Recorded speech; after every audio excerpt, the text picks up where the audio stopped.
Oi, gente, tudo bem? Bom dia, boa tarde, boa noite. Agora eu vou gravar aqui a terceira aula do nosso tema Patologias em Concreto Armado, beleza? Bom, na primeira aula eu fiz uma introdução de alguns conceitos, até conceitos físicos, alguns conceitos relativos a concreto mesmo, como permeabilidade, porosidade, capilaridade, por aí vai. E ainda na primeira aula eu falei sobre algumas manifestações patológicas e dei ali uma palhinha sobre as medidas corretivas, né? Falei sobre deformações excessivas, falhas geométricas, desagregação, desplacamento, desgaste, exsudação, segregação, falei sobre as brocas, falta de cobrimento nas armaduras, eflorescência. E na segunda aula eu fiquei só nessa linha aqui de trincas, tá? Fissuras, trincas, rachaduras, né? Em concreto, trabalhei um pouco em alvenaria também, tá? E nós identificamos as trincas em função da espessura da trinca, se é uma trinca ativa, está em movimentação, ou é passiva, se é uma trinca submetida à umidade, se essa umidade está sob pressão, tá? Na aula de hoje, eu vou trabalhar mais nesses três tipos de causa das patologias aqui, tá?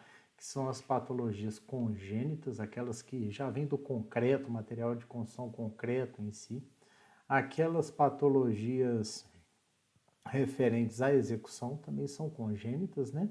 Na execução daquela obra ali, e as patologias que são adquiridas ao longo da vida útil da obra. Existe uma inter-relação entre essas três, tá? Dificilmente você vai falar que uma agiu sozinha, pode ter? Pode ter esse problema. Mas normalmente é um conjunto de fatores, tá? É o que acontece. E eu vou hoje nessa aula me ater nessas três linhas aqui desse nosso planejamento, beleza? E na próxima aula, na quarta aula, eu vou falar desse tipo de patologia aqui que envolve as reações químicas, tá? Vou explicar a questão das reações químicas e as medidas corretivas quando a gente tem essa questão das reações químicas, beleza? Como eu sempre digo, produtos, marcas e empresas são citados nessa apresentação apenas como exemplos e fontes de informação, não são indicação, referência ou preferência do autor. Os sites indicados foram acessados do dia 1º ao dia 30 de agosto de 2021, caso não informado. Bom, em primeiro lugar, eu vou falar das patologias congênitas, aquelas que são adquiridas durante a execução da obra. Então, quando a gente tem aqui essa questão do concreto, eu até mostro aqui nessa viga, nessa figura superior esquerda, isso aí é o produto de uma aula prática que eu fiz no laboratório de prática de obra. Vocês podem ver o seguinte, essa viga mais à frente, ela tem muitas brocas, para o final ela já tem menos brocas. Por quê? Porque eu trabalhei com dois traços diferentes, para mostrar para os alunos, interessante que essa foto ficou aí, eu posso até estar falando aqui agora, uma pequena variação na relação água-cimento, nós temos uma grande variação na qualidade da concretagem da viga, vocês podem reparar aqui. Então, ou seja, uma viga com pouca água é mais difícil de concretar. Uma viga com mais água, ela é mais fácil de concretar, tá? É mais fácil de não dar essas brocas aqui.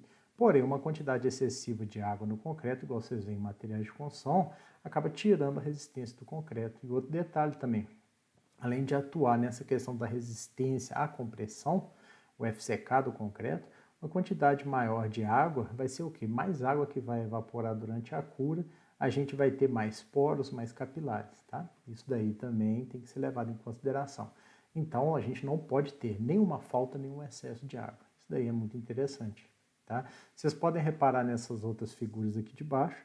Essa da esquerda aqui é um slump test. Você vê que tem a indicação dessa deformação que está aparecendo aqui agora, ela é uma indicação de que? Da trabalhabilidade desse concreto. E aqui você pode ver também uma bancada de laboratório com vários corpos de prova. O que seriam esses corpos de prova? Também foi de uma aula prática que eu dei de materiais de construção, e nós temos aqui corpos de prova cujo traço utilizado foram para 10 MPa, 20 MPa e 30 MPa. Tá? No momento que a gente define qual concreto, a escolha do concreto a ser utilizado em determinada obra, a gente tem algumas denominações aqui que é interessante a gente trabalhar. Em primeiro lugar, FCK, resistência característica do concreto à compressão após 28 dias, beleza? Quando a gente fala 30 MPa, é a unidade medida, que é o megapascal, que é a unidade dessa resistência. Então, 30 MPa é a resistência. Quando a gente fala do slump, que é o abatimento, é essa distância aqui após a execução do ensaio de slump. Tá? No caso aqui foi especificado 10 centímetros com uma tolerância de 2, para mais ou para menos. Aqui, ó, essa parte também é muito interessante. Qual brita que estará nesse traço? Nesse daqui é a brita 0 e a brita 1. Tá? Isso é importante? Claro, é importante, porque dependendo da peça que eu for concretar, fica muito difícil fazer um concreto com brita 2 passar entre as armaduras. Então a gente acaba optando por brita 1. Tá? Ele é um pouco mais caro, mas nesse sentido ele é melhor. E por último aqui está a relação água-cimento também, questão que vocês já viram bastante em materiais de construção. Aqui, ó, agora falando um bocado de cimento, né, a gente tem aqui os tipos de cimento, tá? O CP1, que é o cimento puro, ele basicamente não é usado mais. Nós temos o CP2, que pode ser o CP2 composto de escória, filler ou pozolana, tá? Então você vê, por exemplo, a gente tem, quando tem o CP2 de filler, a gente tem o clinker, que é utilizado na produção de cimento, o gesso, que também é utilizado, e o filler. Quando for o CP2, né, de escória, a gente tem o clinker, gesso e escória. O CP2 pozolânico, a gente tem o clinker, o gesso e a pozolana. Beleza? Então essas são as adições, o filler, a escória e a pozolana. Vou falar um pouco no próximo slide. Além disso, a gente tem o CP3, que é o chamado cimento de alto forno, onde a escória dele, a adição, né, de escória, ela é maior do que a do cimento CP2. Né? Aqui, nesse caso do cimento de alto forno, a gente tem um teor de escória de 35% a 70%. A gente tem o CP4, que é o cimento pozolânico, tá? Cuja adição de pozolana é de 15% a 50%.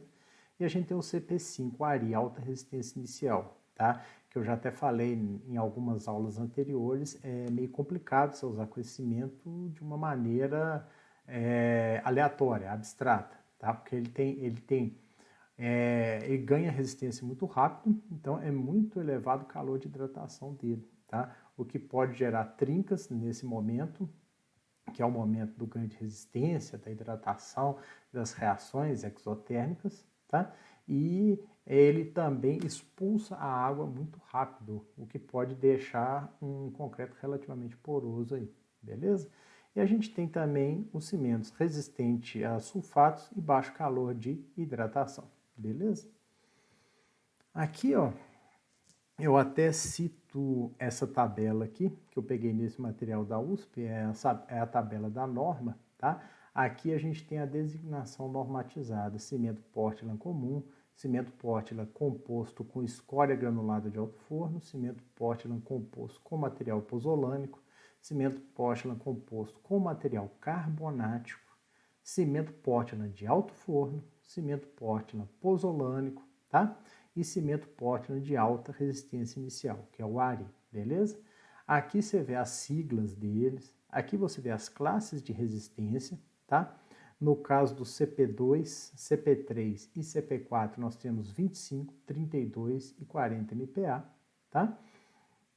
Aqui eles podem também ter os sulfixos, esses sulfixos são resistentes a sulfato ou baixo calor de hidratação, tá? E aqui os percentuais, que são os mínimos e os máximos de escória, material pozolânico e material carbonático, beleza? O material carbonático é o filler, tá? Então, quando a gente vê isso aqui, esses são os tipos de cimento que a gente tem. Só uma particularidade geográfica aí, no sul do Brasil, a gente tem cimento pozolânico com as cinzas volantes, que são resíduos, né? O fly ash, resíduo de termoelétricas a carvão mineral. Como nós temos termoelétricas no sul do Brasil, ela tem um subproduto, é um resíduo transformado em subproduto, que é um excelente material pozolânico. No Nordeste, Também tem muito cimento pozolânico, porém lá não tem termoelétrica. Lá a pozolana ela é oriunda das argilas locais após calcinação. E aqui no Sudeste nós temos muitas metalúrgicas, né? Muitos fornos de redução. Então aqui a gente tem muita escória. Então aqui a gente tem um cimento, né, de alto forno num custo mais acessível, tá? Mas aí você tem todos os tipos de cimento disponibilizados em todas as capitais, grandes centros, tá? E eventualmente uma variação de preço vai ser por conta dessa questão geográfica que eu falei, beleza? Bom, ainda falando das adições, quais são os efeitos das adições no cimento? Elas alteram o calor de hidratação, tá? Quando você vê aqui a escória, a pozolana, o filler calcário, ela reduz o calor de hidratação. Por outro lado, o metacaolina e a microsílica, que são umas adições ainda em estudo, tal, elas aumentam o calor de hidratação. As adições no cimento alteram a resistência do cimento no tempo. Depende do tipo de adição, da área específica e da idade. Lembrando que a área específica é em função da granulometria. De modo geral, as resistências nas primeiras idades, né, abaixo de 28 dias, elas reduzem. Por que elas reduzem? Porque, de modo geral,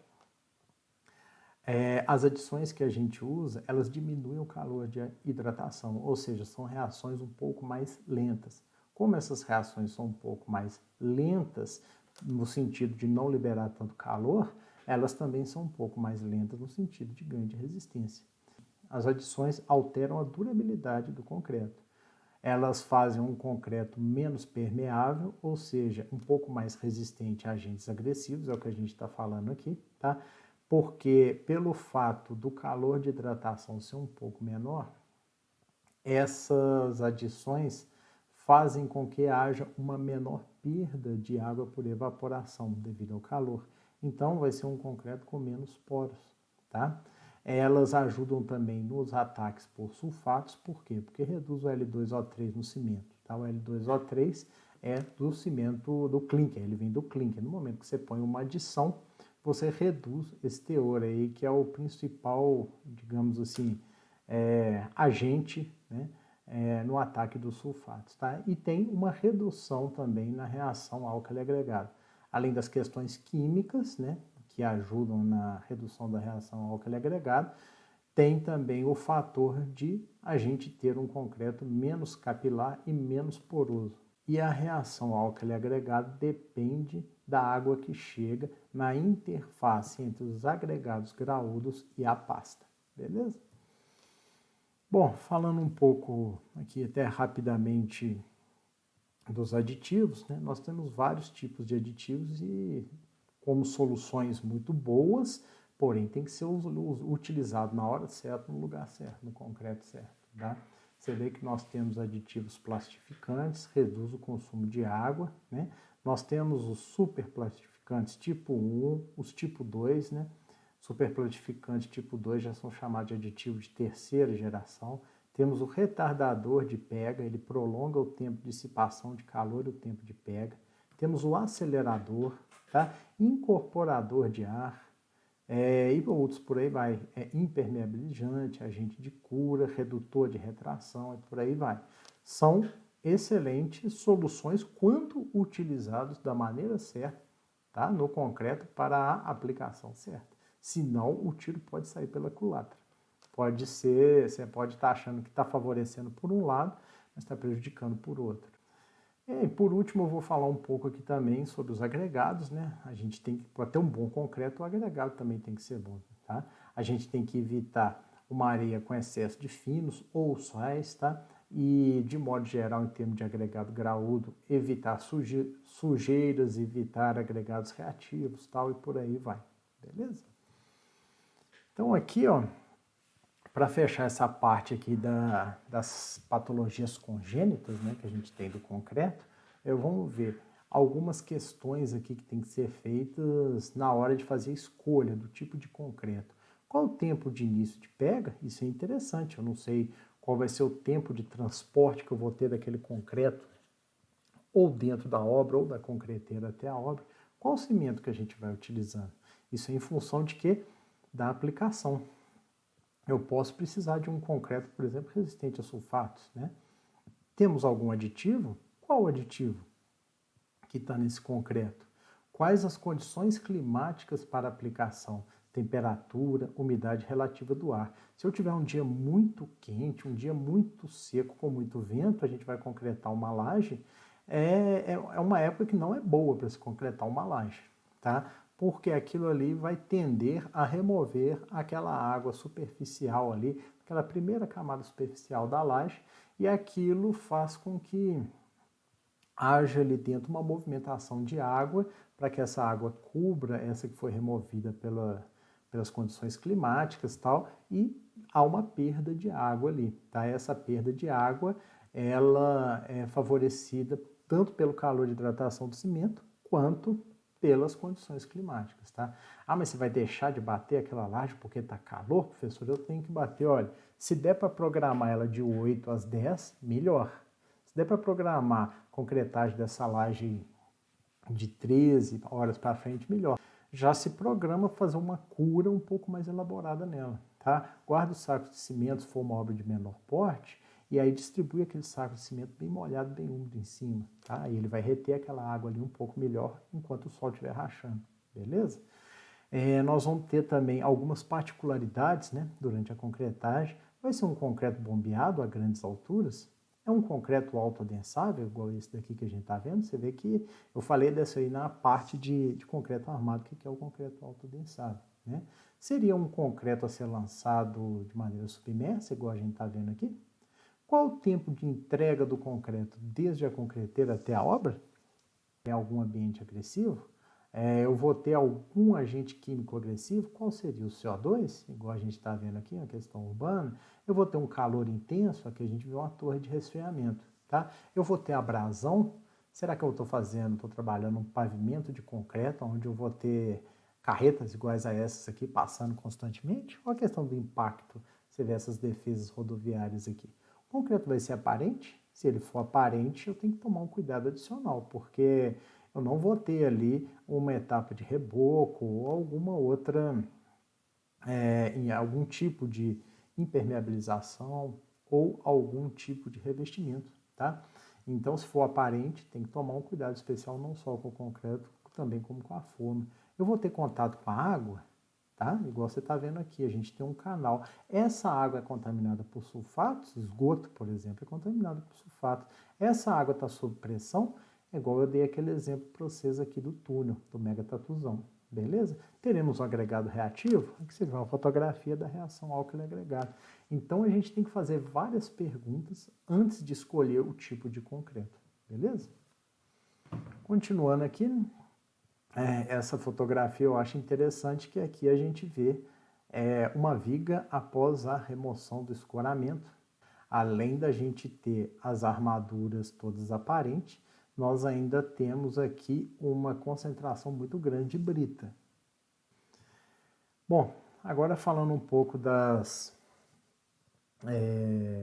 causas, né, congênitas, né, relativas à execução, ou seja, ao lançamento, o que nós vamos fazer com aquele concreto, tá? Eu já começo aqui dando uma continuidade à planilha que eu tinha falado agora há pouco, que é a questão, por exemplo, o concreto. Se eu tiver um concreto que eu vou chegar, ele vai chegar com um caminhão betoneiro na obra, vou ter uma jirica, essa jirica vai receber o concreto, essa jirica vai ser levada, independentemente dela ser apenas empurrada por um funcionário ou dela ser içada, o concreto já vai sair da jerica até o ponto da concretagem. Aí, eventualmente, pode ter também um balde ou uma caçamba. Esse balde pode ser içado por uma grua, igual você está vendo aqui. Embaixo dele tem uma, entre aspas, uma torneira, como se fosse de um filtro. O cara abre, claro que não é daquele pequeno diâmetro, e o concreto cai ali. Tá? Então, nesses dois casos aqui, tem que saber muito bem, tem que ter um planejamento muito bom. Para quê? Para o caminhão não fique esperando o outro liberar o concreto, porque senão você vai tendo o quê? Você vai perdendo aquele tempo que você tem antes do início do pega do concreto. Tem que tomar muito cuidado com isso, tá? E se eu tiver a questão do bombeamento? Ah, professor, aí já não tem muito problema dessa questão de tempo, né? Essa questão do tempo de pega já não vai ser tanto o problema dentro da obra se for uma concretagem por bombeamento. Esse problema do início do tempo de pega, quando a concretagem é bombeamento, ele pode se dar da distância da concreteira até a obra. Tá? Mas dentro da obra não. Se o caminhão não ficar esperando, se for um logo depois do outro, dá para lançar, beleza. O problema aqui é que o concreto, no seu estado fresco, tem que ter uma fluidez específica para ele ser bombeável. Tá? Para bombear ele dessa cota aqui até aqui em cima. Tá bom? E quando a gente fala bombear o concreto até aqui em cima, a gente se pergunta, aqui em cima, da onde? Tá? Quando a gente vai fazer uma concretagem, ver o caminhão da concreteira, vai ter um responsável do caminhão da concreteira que ele entra debaixo da laje que vai ser concretada, suponhamos que seja uma laje, né? E ele dá uma olhada no escoramento. Dependendo da situação, ele fala ao caminhoneiro, vamos embora. Eles não concretam. Por quê? Ele vai lá em cima para acompanhar essa concretagem e está colocando a vida dele, a vida de algum ajudante que esteja com ele, em risco. Então, eles dão uma observada boa no sistema de forma. Tá? E quando a gente vê um sistema de forma desse tipo aqui, o rapaz desistiria de ir.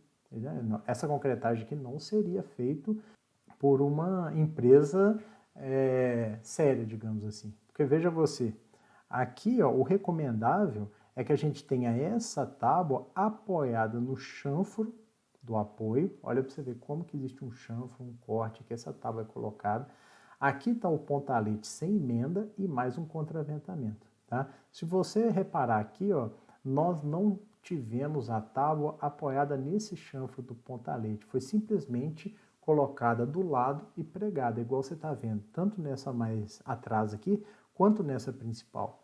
Eu peguei essa parte aqui do vídeo, vocês podem dar uma olhada se quiser, esse vídeo que está mostrado aqui. Você vê que por que essa recomendação é muito importante, ter esse chanfro aqui no pontalete. É por causa disso aqui, senão você vai colocar toda a carga da laje pré-fabricada, do concreto que foi lançado ali em cima, dos operários, a questão de movimentação, você vai colocar tudo em pregos. Tem grande chance disso daqui se soltar igual aconteceu aqui.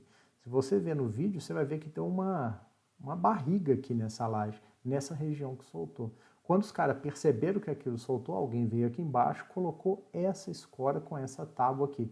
Vamos pôr essa escória aqui para ver se resolve. Mas já tinha selado.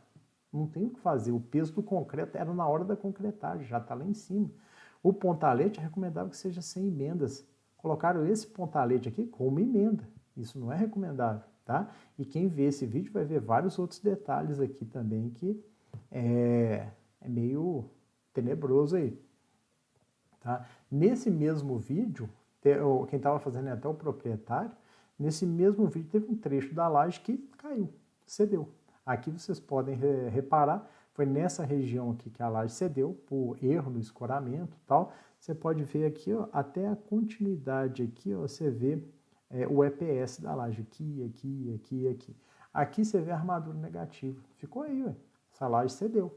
Eu estou mostrando isso aqui, eu não iria mostrar se não fosse um vídeo feito pelo proprietário. Né? Quem quiser pode ir lá dar uma olhada. E para evitar isso daí, a gente tem o quê? A distância entre essas linhas de escora. Tá? Alguns fabricantes recomendam 1,10, 1,20, 1,30. Tá? E você pode reparar aqui, ó, que numa laje é necessário as tábuas aqui da borda, esses pontaletes sem emenda, diferente do anterior que estava com emenda e tal, parede de apoio das lajotas, né? Você vê aqui como é que teria, a questão do contraventamento e as tábuas da distribuição de carga aqui de baixo, beleza? A gente vê aqui também a questão da contraflecha, ou seja, dependendo do vão, de 2 até 3 metros, a contraflecha é meio centímetro.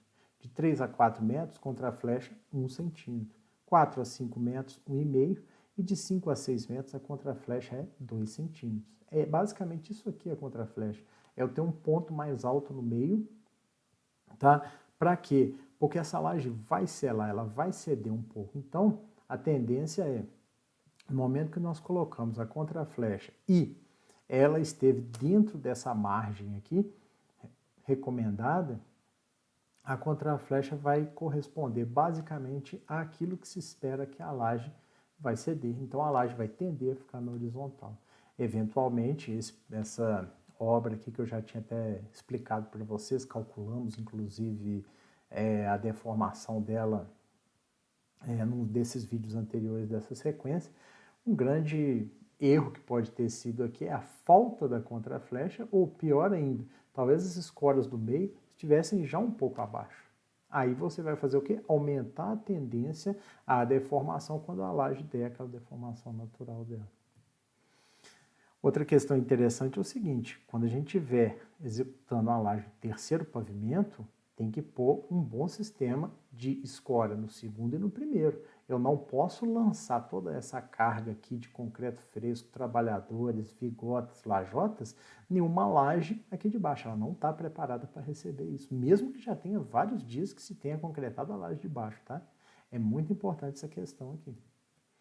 Aqui a gente vê também, eu estava comentando até agora sobre lajes treliçadas, mas aqui você vê um sistema de escoramento bom para lajes maciças, tá?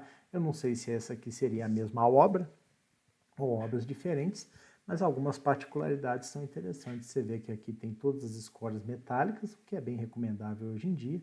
Nessa foto da direita aqui tem algumas travessas metálicas, igual você está vendo aqui, e as peças de madeira apoiadas em cima das travessas metálicas. Nessa outra foto aqui da direita, a gente já tem o que? Só travessas metálicas, igual você está vendo aqui. Tá? A gente pode ver a questão dos contraventamentos, me parece até que é a mesma obra. Você pode reparar que como o pé direito é mais alto, tem dois níveis de contraventamento, esse X aqui e os outros atrás dele, esse X aqui e os outros atrás dele. Isso daí é muito importante. Também o contraventamento. E quanto maior a altura de escoramento, mais contraventamento. Beleza? Aqui a gente tem o resultado de uma laje que não foi bem trabalhada nesse sentido. Olha o tamanho da barriga dela aqui. E é uma laje maciça, tá? Essa é uma laje maciça. De alguma maneira, o sistema de escoramento cedeu. Olha aqui.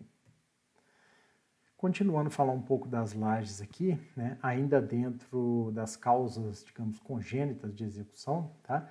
Essa daqui é muito interessante, a gente tem que ter uma vibração boa na nossa laje, tá? Você vê aqui, ó, o nosso amigo de cima, ele está trabalhando com uma régua vibratória, muito interessante, uma tecnologia relativamente nova, está se popularizando, está chegando aí em obras também de pequeno porte, poucas vezes, mas de médio porte já se usa bastante e tal, e o próprio vibrador, né, que já é mais conhecido, mais popularizado, mas nem tão usado nas obras pequenas. Você pode reparar nessa figura da direita, pela qualidade da superfície da laje aqui, é uma laje antiga, mas dá para a gente perceber certas ondulações, certos desníveis ainda de quando ela foi concretada, tá?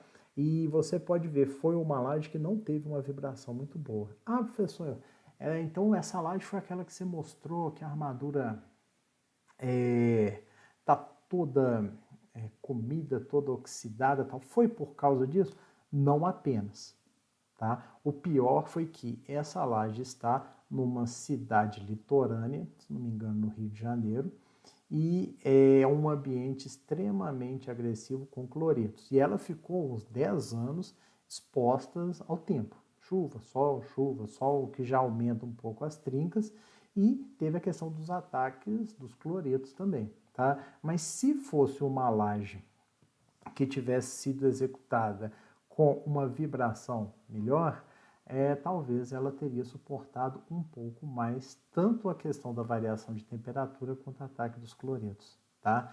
Agora, eu creio que se fosse uma laje executada com uma qualidade dessa aqui, digamos, essa primeira aqui, talvez não seria uma obra cuja laje ficaria tanto tempo exposta ao tempo, às intempéries, tá?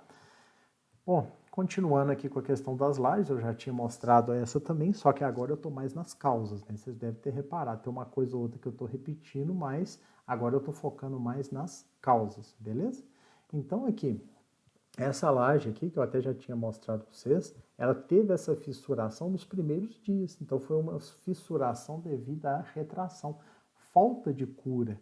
Poderia ter sido uma cura por molhagem, com mangueira e tal, já não daria isso daqui, já ajudaria bastante.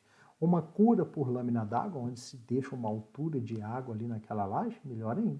Uma cura por aspersão, sempre ali um esguicho jogando água, deixando um vapor d'água ali, Você vai perder muita água que vai evaporar, né, por conta do esguicho e tal. A lâmina seria até melhor, mas alguma cura deveria ter. Cobrimento úmido. Eu até dei o exemplo anterior de fazer o cobrimento com próprios sacos de cimento, tá?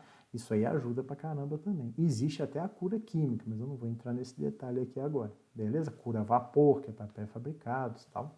Outros tipos aí mais específicos. Essa é a questão das curas, né? Tipos de cura. Aqui a gente vê também a questão do lançamento do concreto, tá? E da vibração. Você vê aqui, eu falo isso aí lá no nosso vídeo de concreto, já falei nesse daqui, não se lança concreto acima de 2 metros, tá? A norma fala isso. E também tem a questão da vibração, tá? Ele tem que ter uma vibração cautelosa e muito interessante, não atingir a armadura. Porque no momento que você vibra a armadura, o que acontece? Você vai fazer com que fique uma camada de água ou apenas água com cimento, pasta, numa espessura maior entre o concreto e a armadura. Isso tira um pouco da adesão, tá? Tira um pouco daquela adesão entre a armadura e o concreto. Então não se deve atingir a armadura com a vibração. Por isso que se recomenda aqui uma vibração cautelosa, tá? E nesse sentido, com essas duas questões, altura de lançamento concreto e cuidado na vibração, vai evitar essas questões aqui que a gente teve dessas brocas aqui. Beleza? Agora aqui, ó, eu vou seguir uma sequência de algumas fotografias, particularmente dando como exemplo esse projetinho dessa viga aqui, tá? Então, antes de chegar no objetivo mesmo, que é a questão das causas da patologia, né, executivos, eu vou explicar alguns detalhes dessa viga aqui. Você pode reparar que a gente tem 3 apoios, né? A gente tem 3 pilares aqui, pilar 16, pilar 10, pilar 1, tá? Aí a gente tem essa viga, que é a viga 15, apoiada nela, que seria aquela carga pontual, uma setinha para baixo que vocês viram lá com o tio Flávio. A gente tem a viga 8, a viga 6 e a viga 3, beleza? Você pode reparar também que a gente tem regiões de momento positivo, que é aqui no meio do vão, e regiões de momento negativo, que é aqui no apoio. Vocês viram isso também com o tio Flávio, né? E vocês podem reparar o seguinte, eu até coloquei uma foto aqui em cima, assim como nós temos esse apoio aqui, por exemplo, P1, é aquele meu pilar ali atrás. Esse P10 aqui, que é o pilar do meio aqui da nossa viga de exemplo, é esse pilar aqui no meio. Ah, e o pilar P16, pessoal, não saiu na foto não, beleza? Ele não saiu na foto aqui não.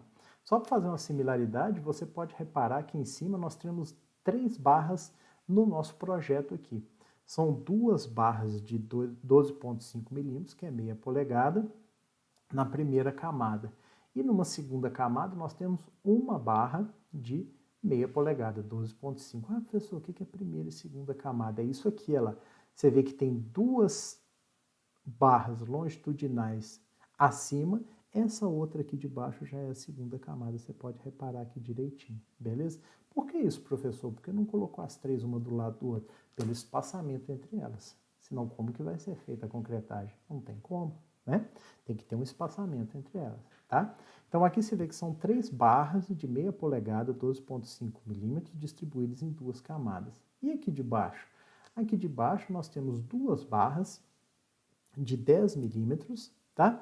Que você pode reparar que são essas duas aqui, 1, 2, beleza? Elas vão de fora a fora, tá? Então você vê que é uma viga relativamente simples aqui de se verificar em campo, se verificar na obra, beleza?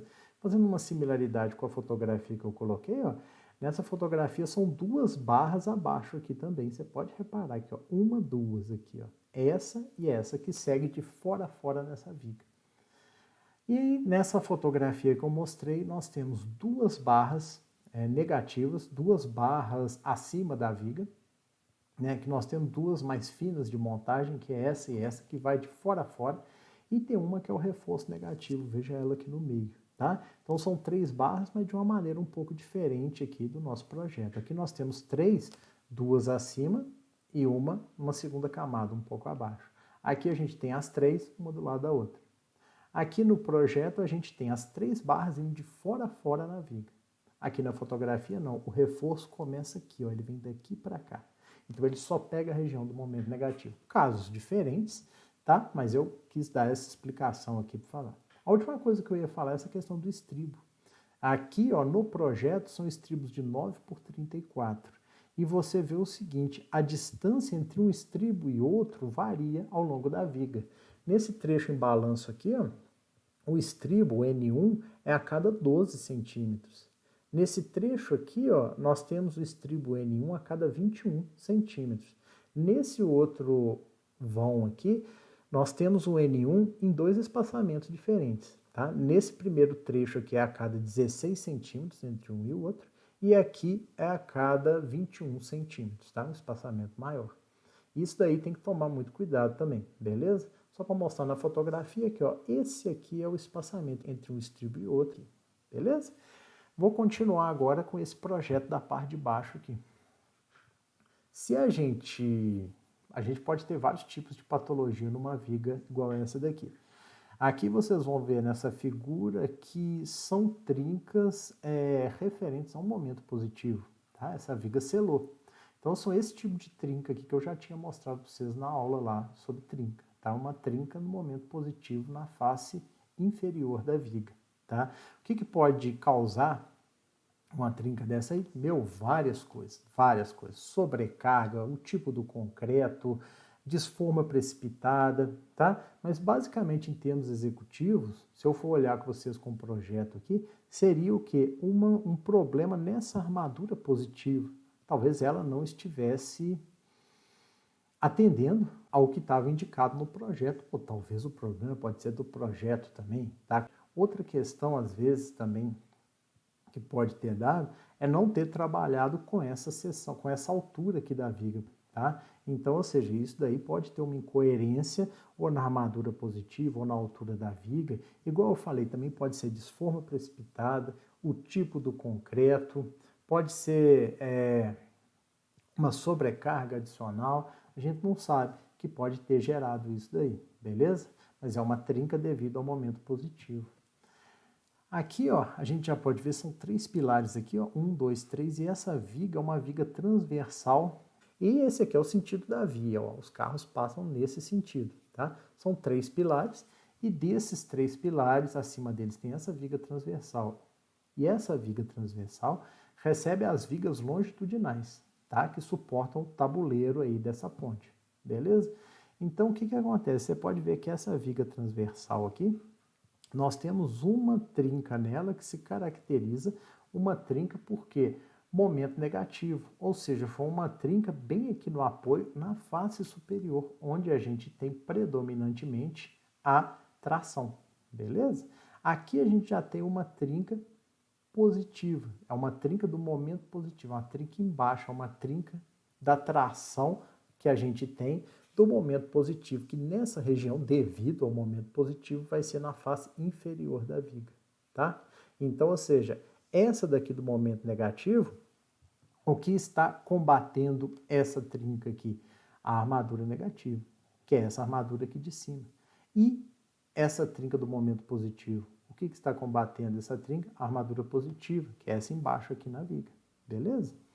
Essa outra fotografia aqui deixa bem claro a caracterização de uma trinca por momento negativo. Você vê que exatamente aqui é o apoio.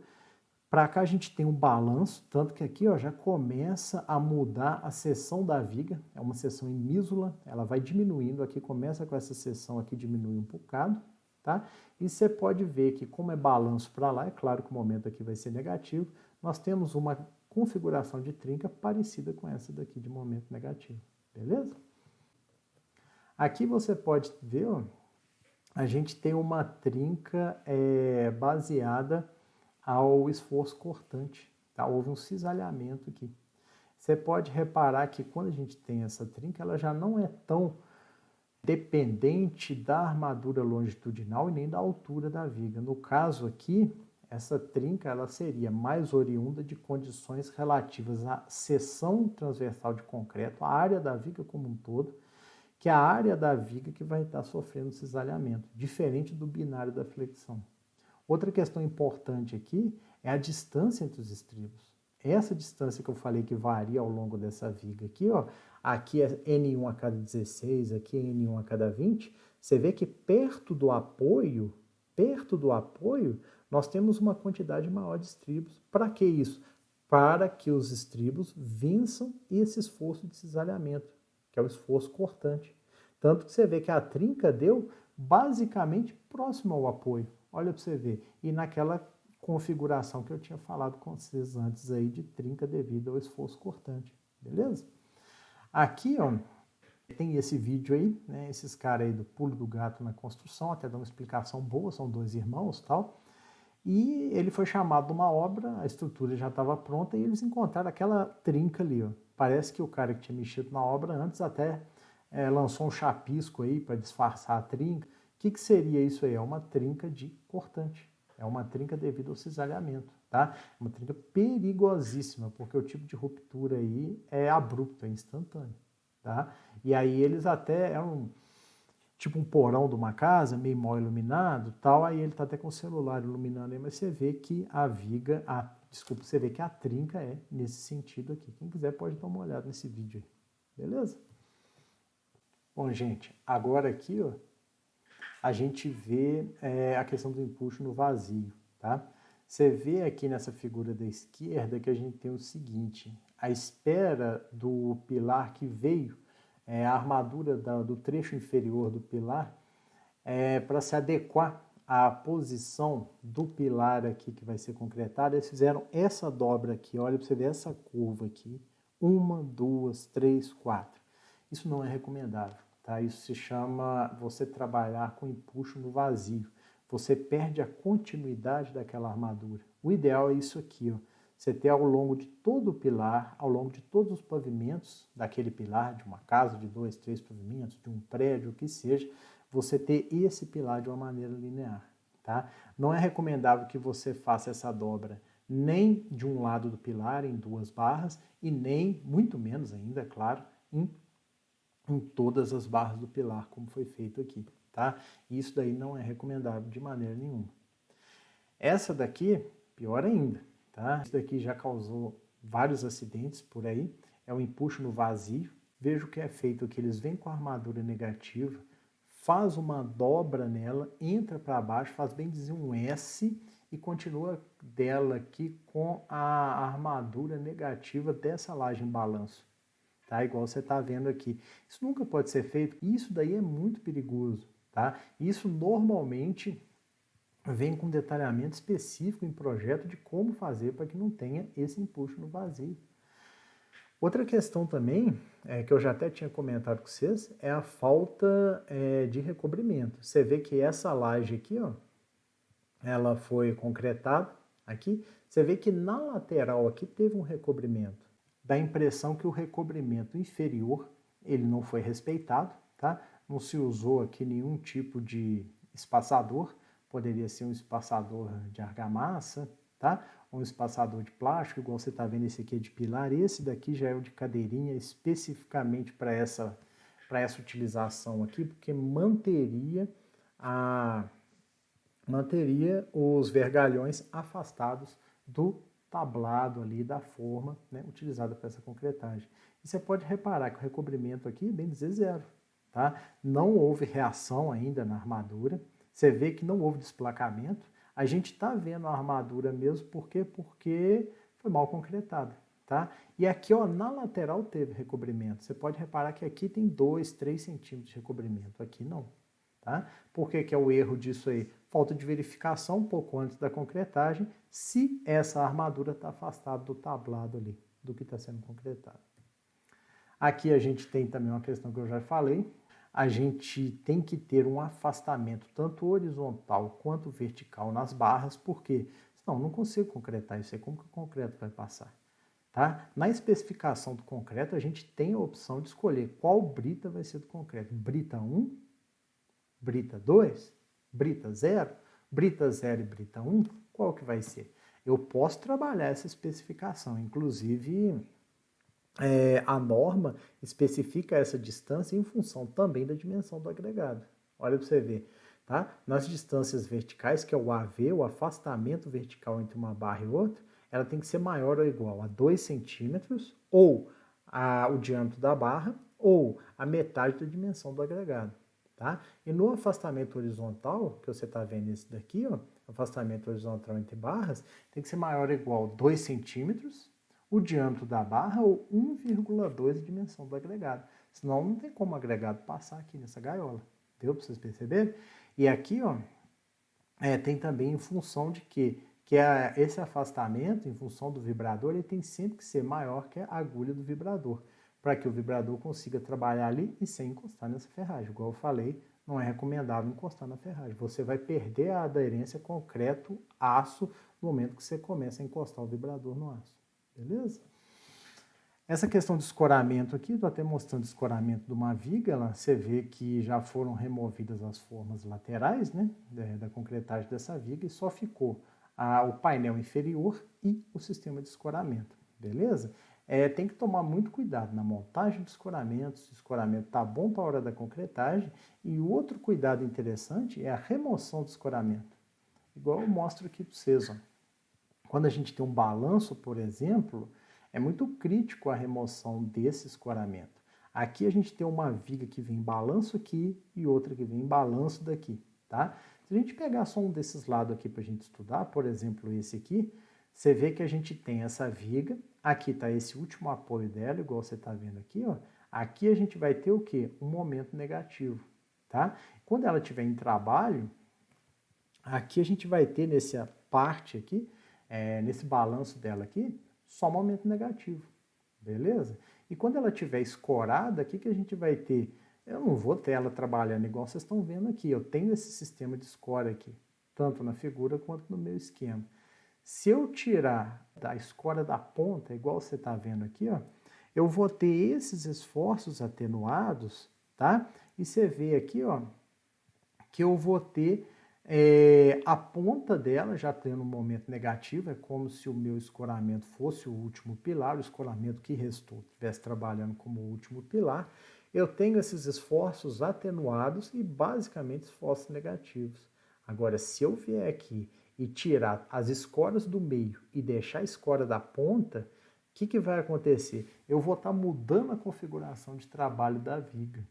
É como se eu tivesse imprimindo a ela um momento positivo. No momento que eu deixei essa última escora aqui, a viga vai sofrer um momento positivo. Aí vem aquela pergunta: ela tem armadura para isso? Ela não tem, porque, em definitivo, em trabalho, ela não teria esse momento positivo. Então, a armadura aí é a mínima de norma, não tem esforço nenhum de momento, é claro que existe uma armadura. Armadura de montagem, mínimo de norma.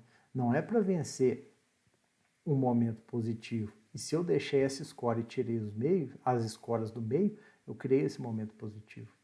Então, posso ter algum problema aí? Posso. Excesso de trinca, deslocamento excessivo, em último caso até a ruptura. Beleza?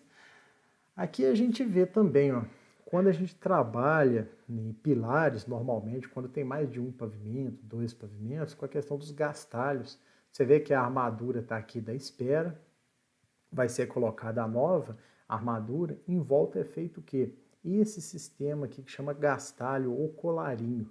É como se fosse uma moldura que dentro desse gastalho vão ser colocadas as tábuas de forma, o caixote, igual vocês estão vendo aqui. O caixote vai encaixar direitinho dentro do gastalho. Já considerando que das tábuas do caixote para dentro, nós vamos ter a distância necessária de recobrimento. Então, quando eu vou trabalhando com esse gastalho sempre alinhado, onde ele deveria estar, e sempre nivelado, eu vou sempre o quê? Materializando nos próximos pavimentos, nos pavimentos superiores, a posição exata e o nível exato, né, dos nossos pilares, para evitar esse tipo de coisa aqui, tá? Agora eu vou começar a falar com vocês o seguinte, sobre as causas adquiridas, tá? Vocês veem que aqui, ó, nós temos essa foto aqui, até de alguns pilares do Mineirão antes da reforma para a Copa de 2014. Você vê essa trinca aqui. Essa trinca é devido ao quê? Ataque de CO2. Né? Belo Horizonte não tem mar, então a gente não está falando de cloreto. Ali não é contato com solo, água contaminada, não é sulfato, tá? Então a gente tem o que? Gás carbônico. Esse aqui deve ser provavelmente na região inferior do Mineirão, aonde parava muito ônibus, tal, ficava ali com o motor ligado muito tempo, esperando. Então você veja, isso daqui já foi adquirido com o tempo de utilização, beleza? Da mesma forma, você vê essa outra figura aqui. É uma laje e umas vigas que estão submetidas a um excesso de umidade, tá? Também parece um ambiente agressivo por conta dessas trincas aqui. São trincas que indicam o começo do desplacamento, ou seja, elas seguem o alinhamento da armadura positiva que está indo aqui. Você vê que aqui atrás tem uma que segue nessa outra viga também, tá? É uma tendência de que? Reação química, ambiente agressivo. Aqui a gente já vê, nós já falamos dessas duas vigas aqui. Aqui a gente já teve o começo, já teve da reação química, a reação química ocorreu, ainda está ocorrendo, né? No momento que ocorre a oxidação, é uma reação onde o ferro ele absorve o oxigênio do ambiente, então ele aumenta de volume e ele espanta o concreto, ele expulsa o concreto que está em volta dele, tá? E você vê aqui que essa viga da esquerda já está no estágio elevadíssimo de oxidação, você vê que o concreto às vezes fica até manchado em volta e tem já uma perda considerável de seção aqui devido à oxidação, tá? Nessa aqui da direita também, mesma coisa, o concreto manchado em volta pelo produto da oxidação, mais umas trincas aqui seguindo as armaduras longitudinais e tal, ou seja, problema com reação química, tá? Essas aqui eu não sei se seriam CO2, mas muito provavelmente parece que é cloreto, tá? Parece que é ambiente marinho. Aqui é aquela laje que eu já tinha até começado a comentar com vocês. O que acontece com essa laje? Ela foi concretada, eu já tinha até antes falado da questão da vibração, que ela não teve uma vibração muito boa, mas tem vários outros problemas aí. Talvez o principal foi ter deixado ela sem nenhum tipo de impermeabilização, nenhum tipo de cobertura, ter deixado a laje ao ambiente. Tá? Então ela teve chuva, teve sol, variação de temperatura, o que gera algumas trincas, e como aí é um ambiente agressivo, se não me engano, Rio de Janeiro, tá? Então tem a questão dos cloretos, que junto com a água foram penetrando na laje, alcançaram essa armadura, e você pode reparar aqui como ficou a laje por baixo, tá? Vendo lá, dá a impressão que tem outros problemas, tipo a própria vigota aqui parece que não teve um recobrimento muito bom, não. Mas o pior mesmo é ela ter sido deixada às intempéries, beleza? Continuando aqui, das nossas causas adquiridas, né? É claro que quando a gente fala de umas causas adquiridas, é que o tempo e alguns fatores, como ambiente, como alguma contaminação por cloreto, gás carbônico, ambiente urbano, uma sobrecarga adicional, a gente pode ter esse tipo de problema, mas muitas vezes ele poderia ter sido evitado ou atenuado com uma boa escolha do concreto, com alguns parâmetros executivos que fossem abordados de uma maneira mais eficiente. Por exemplo, a vibração. Essa daqui é uma laje que ficou muitos anos aí submetida às intempéries. A gente já vê uma deformação nela. Além disso, a gente vê muitas trincas e tal. E pela cor aqui, você vê que ela já absorveu muita água, né? Então, provavelmente, ela já deve estar um processo corrosivo nas suas armaduras, tá? Algumas causas são adquiridas, inclusive, por algumas instalações de alguns outros sistemas. Aqui você vê uma caixa de hidrante, o hidrante nem está aí, está só a caixa, e a tubulação colocada aqui. Você vê que o rapaz veio aqui e teve a ideia de cortar o pilar, né? Não era para ele ter feito isso. Aqui você pode reparar, tinha uma viga, o que o nosso amigo fez aqui? Cortou essa viga para passar essa tubulação, tá? Não é legal isso também, de maneira nenhuma, tá? São 3 situações aqui a ser evitadas, né? De qualquer maneira. Cortar um pilar, cortar uma viga, tá de brincadeira. A gente vê aqui, é uma ação de quê? Da natureza, mas falta de manutenção também, tá? Às vezes, essa junta que foi feita aqui nessa ponte foi uma junta excessiva, ela não precisava dessa largura toda. Junta é uma questão muito complexa, ela não pode ser inexistente ou muito pequena, senão ela não permite a variação dessa peça de concreto em função da variação de temperatura. Ela também não pode ser muito grande, senão aquilo ali vai acumulando terra, matéria orgânica, tal, aparece alguma semente, alguma coisa, a árvore faz isso daí. Depois ela mesma ali já vai achando seus caminhos, tal. Então essa daqui é uma patologia adquirida por falta de manutenção, tá? É toda uma questão vegetal aqui nas juntas. Mas será que essas juntas tivessem sido melhor executadas, estaríamos com esse grau aqui, né, de ataque por vegetação? Nós temos também essa que eu já tinha falado, do viaduto de Congonhas, passou um caminhão e ficou agarrado aí, deu maior problema. Você vê que ele agarrou desse lado, agarrou do outro, e foi mais de um caminhão, tá? Foram vários, né? Inclusive, se você ver essa parte aqui mais ao fundo, aqui, ó, na figura da esquerda tem essa parte mais ao fundo. Se você ver isso daí por baixo, é a figura da direita. São barras lisas, vergalhões lisos, ou seja, já é uma ponte antiga, antigamente se usavam essas barras lisas. Você vê que os estribos estão todos arrancados, olha aqui os estribos todos soltando aqui, e essas barras, algumas rompidas, você vê que essa aqui está rompida, essa outra aqui também, já bem sem função, tá? É uma questão bem complexa mesmo. Isso aí é embaixo da 040, passa muita carreta em cima. Outra questão que a gente tem, aí já são umas obras de menor porte, né? Você vê que a gente tem uma parede aqui, seria uma platimbanda, uma laje em balanço, parece que essa laje ela está submetida às intempéries, a água na laje ali faz uma pequena piscina e parece que ela escoa por aqui, por esse ponto que você vê que está mais escuro, tá? Então, ou seja, é um problema aqui complexo. Será que vale a pena recuperar? Tem que fazer uma observação boa. Essa daqui da direita tem a questão de uma deformação aqui que a gente já consegue perceber, excesso de umidade, tá? Então, e aí? Como é que é? Isso daí já é mais questão assim, de defesa civil, questão social, porque aqui você vê que são moradias de baixa renda, né? Aí você vê uma ponte vicinal dessa daqui, olha para você ver, aqui a gente já não está falando nem é fissura, trinca, rachadura, aqui já é uma fenda. Aí você consegue pôr a mão aqui dentro. Aí. Ah, por que isso aconteceu, professor? N fatores.